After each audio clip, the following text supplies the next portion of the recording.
Hello you guys, it's Jason, and streaming services still suck. Now the reason that I don't like streaming services is the same reason I don't like to rent.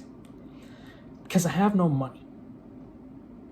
But also because you end up having no ownership, right?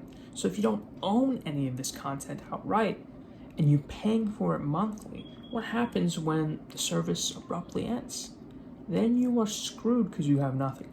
That is why I have a whole closet filled with movies that, maybe it's a rainy day, no streaming service has it, or a streaming service used to have it, and they don't carry that movie anymore. Love those. I have it on me so that I can still watch some of my favorite movies, right? And I would like to tackle each streaming service since last time I made a video on streaming services, which was about 2 years ago, and kind of see what's changed and why I think that problem has gotten worse, because there's way too many now, more than I thought there would be, and it's becoming a problem with how most of them are operating at this point.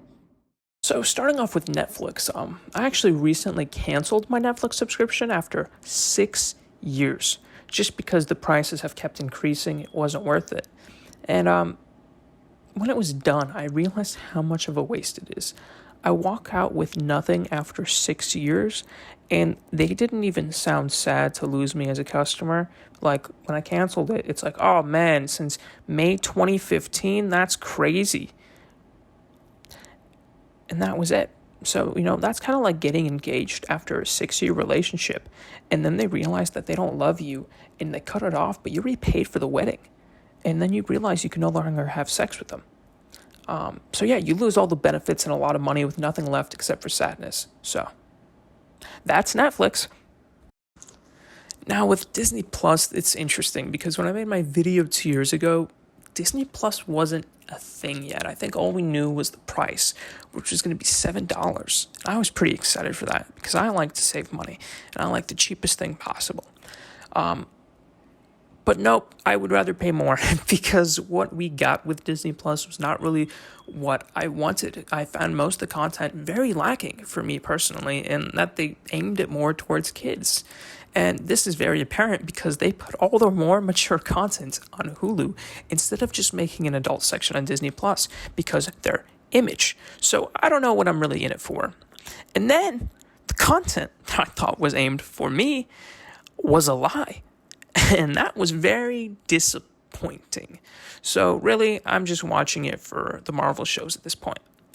And they did recently increase their price to $7.99, I believe. So who knows what they're going to do next. They could keep doing these price hikes till it gets to the point of Netflix. And I think that's going to be really unhealthy. And personally, I don't think it's worth the money. But, it is worth it for me, though, since my dad pays for it. Now something that I actually pay for since I'm not a freeloader. Prime Video.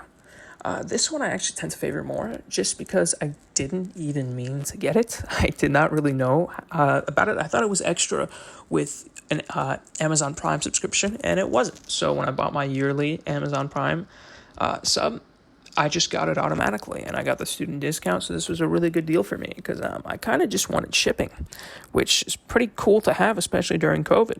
But I ended up getting a lot of good content, especially good, mature content, which Disney Plus was severely lacking.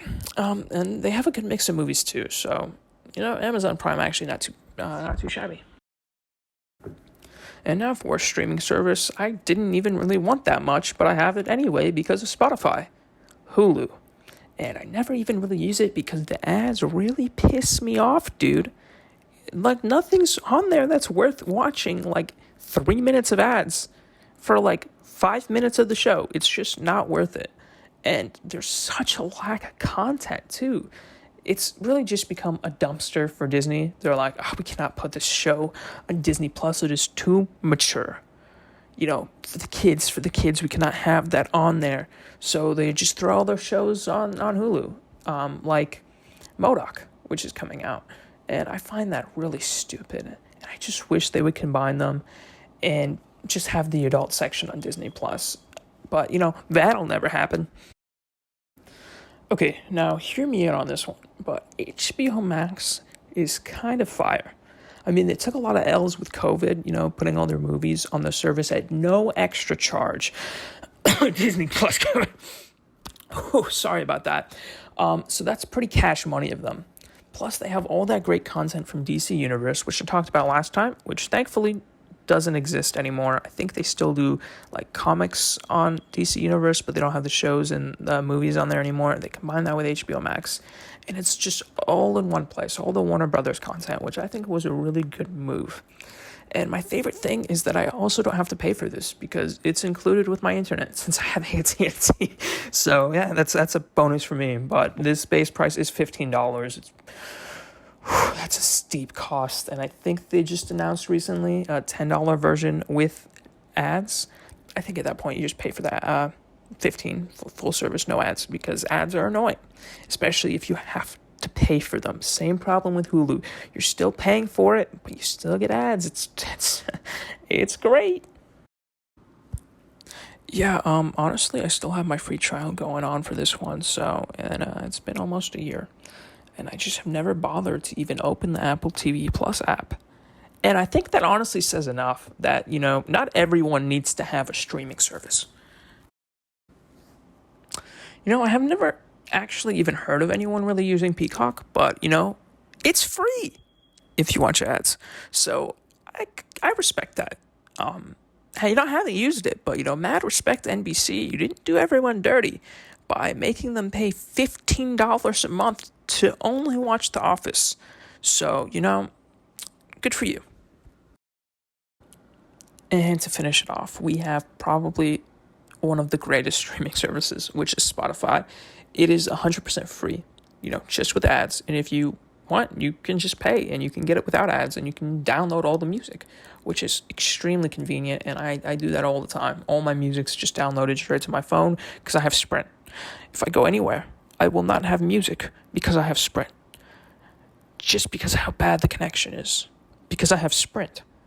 And I much prefer this to Apple Music, and they have such a cleaner UI, and the added bonus of Hulu and Showtime that I don't even use. Now, this is how I think you do a streaming service, and it looks like NBC just followed in their footsteps there, which I think is really good.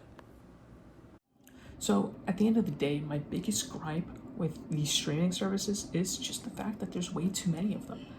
And since they each have their own exclusive content, which isn't a bad thing because it would stop a monopoly of content to being created. But it really sucks for the consumer who has to, own all of them if they want to watch what they want to watch when they want to watch it. If I want to watch a few things on Netflix, HBO Max, and Disney Plus, guess what? I have to pay the premium price to afford all of those. And it's not even like I'm watching everything on Netflix, right? I just want to watch like maybe 3 shows. And this gives me major deja vu. Back when I was a kid, we had something called cable, and it was the same shit. You're paying for 100 channels, but you don't want to watch 100 channels. You want to watch 4 channels. But since they got a package at a fixed rate, you're paying for all of them. At this point, that just feels like what streaming services are to me at this point, and they've just become the problem that they were trying to fix. And still, when you inevitably unsubscribe from these streaming services, you're left with nothing after paying for so long. And it feels really terrible because you don't own any actual content, right? And I think a nice change would be maybe getting a free Blu-ray, every year you're subscribed. Something that the company just outright owns. So, some original content. Or for Disney Plus, anything on there because they own all the content. I think that would be a really nice loyalty gift. And I'm a huge movie collector. I would eat that up. And it would just be amazing. I'd be far more happy to pay the more expensive streaming service prices if I was rewarded for being a loyal customer. Because when I was subscribed to Netflix, I didn't feel rewarded at all, And if they just sent me a Blu-ray of The Kissing Booth, I'd want to kill myself. I'm not actually going to watch that movie. But man, it would feel so good to actually own something from the service. But hey, it might not be the best to take advice from a guy who wears emoji pants. On a side note, though, I hope Sony makes a streaming service now, so I can have a movie that can match my pants. No, God! No! God, please, no! No! No!